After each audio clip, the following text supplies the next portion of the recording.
ओम शांति। अव्यक्त मुरलियों की श्रृंखला में आज हम प्राण प्यारे बाप दादा के 23-1-70 के मधुर महावाक्य सुन रहे हैं। सेवा में सफलता पाने की युक्तियाँ। ये अव्यक्त मुरली 3 पार्ट में है। इसका फर्स्ट पार्ट हम कल सुन चुके हैं, सेकंड पार्ट हम आज सुनेंगे। अगर अभी आपने फर्स्ट पार्ट नहीं सुना है तो पहले डिस्क्रिप्शन में लिंक दिया है, आप फर्स्ट पार्ट सुने, फिर आप सेकंड पार्ट सुने।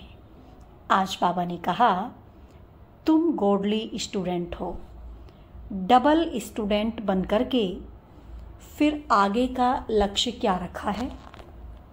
ऊंच पद किसको समझते हो? लक्ष्मी नारायण बनेंगे? जैसा लक्ष्य रखा जाता है तो लक्ष्य के साथ फिर और क्या धारणा करनी पड़ती है? लक्षण अर्थात दैवी गुण। लक्ष्य जो इतना ऊंच रखा है तो इतने ऊंच लक्षण का भी ध्यान रखना है। छोटी कुमारी बहुत बड़ा कार्य कर सकती है। अपनी प्रैक्टिकल स्थिति में स्थित हो, किसको बैठ सुनाएं तो उनका असर बड़ों से भी अधिक हो सकता है। सदैव लक्ष्य यही रखना है कि मुझ छोटी को कर्तव्य बहुत बड़ा करके दिखाना है। देह भल छोटी है लेकिन आत्मा की शक्ति वो तो बहुत बड़ी है। जो जास्ती पुरुषार्थ करने की इच्छा रखते हैं उनको मदद भी मिलती है।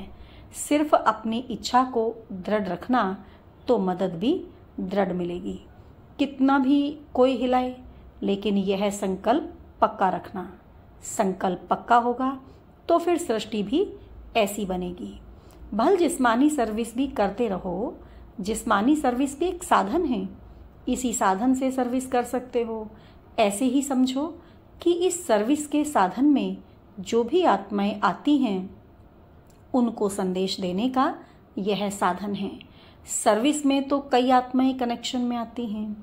जैसे यहाँ जो आए उन्हों को भी सर्विस के लिए संबंधियों के पास भेजा ना, तो ऐसे ही समझो कि सर्विस के लिए यह स्थूल सर्विस कर रहे हैं तो फिर मन भी उसमें लगेगा और कमाई भी होगी।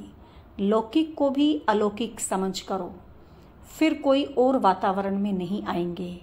जैसे जैसे अव्यक्त स्थिति होती जाएगी वैसे बोलना भी कम होता जाएगा। कम बोलने से ज़्यादा लाभ होगा। फिर इस योग की शक्ति से सर्विस करेंगे। योग बल और ज्ञान बल दोनों इकट्ठा होता है। अभी ज्ञान बल से सर्विस हो रही है और योग बल अभी गुप्त है। लेकिन जितना योग बल और ज्ञान बल दोनों समानता में लाएंगे उतनी उतनी सफलता होगी। सारे दिन में चेक करो कि योग बल कितना रहा और ज्ञान बल कितना रहा, फिर मालूम पड़ जाएगा कि अंतर कितना है। सर्विस में बिजी हो जाएंगे तो विघ्न आदि भी टल जाएंगे। दृढ़ निश्चय के आगे कोई रुकावट नहीं आ सकती। ठीक चल रहे हैं। अथक और एक रस दोनों ही गुण हैं। सदैव फॉलो फादर करना है। जैसे साकार रूप में भी अथक और एक रस एग्जाम्पल बनकर दिखाया, वैसे ही औरों के प्रति एग्जाम्पल बनना है। यही सर्विस है। समय भल ना भी मिले सर्विस का, लेकिन चरित्र भी सर्विस दिखला सकता है। चरित्र से भी सर्विस होती है, सिर्फ वाणी से नहीं होती। आपके चरित्र उस विचित्र बाप की याद दिलाएं। यह तो सहज सर्विस है ना। जैसे कई लोग अपने गुरु का व स्त्री अपने पति का फोटो लॉकेट में लगा देती है ना, यह एक स्नेह की निशानी है। तो तुम्हारा ये मस्तक जो है यह भी उस विचित्र का चरित्र दिखलाए। यह नयन उस विचित्र का चित्र दिखलाए। ऐसा अविनाशी लॉकेट पहन लेना है। अपनी स्मृति भी रहेगी और सर्विस भी होगी। मधुबन में आकर मुख्य कर्तव्य क्या किया? जैसे कोई खान पर जाते हैं तो खान के पास जाकर क्या किया जाता है? खान से जितना ले सकते हैं उतना लिया जाता है, सिर्फ थोड़ा सा नहीं। तो वैसे ही मधुबन भी है, सर्व प्राप्तियों की खान। तो आप खान पर आए हो ना, बाकी सेवा केंद्र है इस खान की ब्रांचेस। खान पर जाने से ख्याल रखा जाता है जितना ले सकें। तो यहाँ भी जितना ले सको ले सकते हो। यहाँ की एक एक वस्तु, एक एक ब्राह्मण आत्मा बहुत कुछ शिक्षा और शक्ति देने वाली है। बाप दादा यही चाहते हैं कि जो भी आते हैं वह थोड़ा बहुत नहीं लेकिन सभी कुछ ले लेवें। बाप दादा का बच्चों में स्नेह है तो एक एक को संपन्न बनाना चाहते हैं। जितना यहाँ लेने में संपन्न बनेंगे तो उतना ही भविष्य में राज्य पाने के संपन्न होंगे। इसलिए एक सेकंड भी इन अमूल्य दिनों को ऐसे गंवाना नहीं।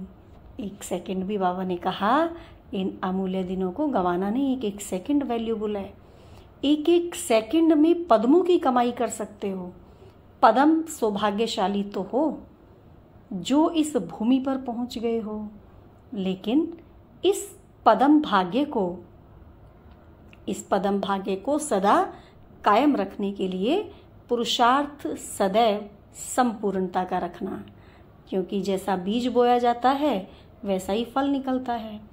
तो आप लोग जैसे बीज हो, नींव जितनी खुद मजबूत होगी उतना ही इमारत भी पक्की होगी। इसीलिए सदैव समझना चाहिए कि हम नींव हैं। कौन है हम नींव हैं और हमारे ऊपर इस सारी बिल्डिंग का आधार है। हमारे ऊपर ही इस सारी बिल्डिंग का आधार है। तो बाबा ने कहा याद का रेस्पॉन्ड मिलता है। बाप दादा तो अब सभी के साथ है ही, क्योंकि साकार में तो एक स्थान पर साथ रह सकते थे, अभी तो सर्व के साथ रह सकते हैं। सदैव यह ध्यान रखो कि एक मत से एक रिजल्ट होगी। इस गुण में परिवर्तन लाना, कैसी भी परिस्थिति आए लेकिन अपने को मजबूत रखना है। औरों को अपने गुणों का दान देना है। जैसे दान करने से रिटर्न में भविष्य में मिलता है ना, तो इस गुण का दान करने से भी बड़ी प्रारब्ध मिलती है। जो एक मत होते हैं वही फिर एक को प्यारे लगते हैं। बाप दादा दो होते एक है ना, वैसे भल कितने भी हों लेकिन एक मत होकर चलना। अच्छा, ओम शांति।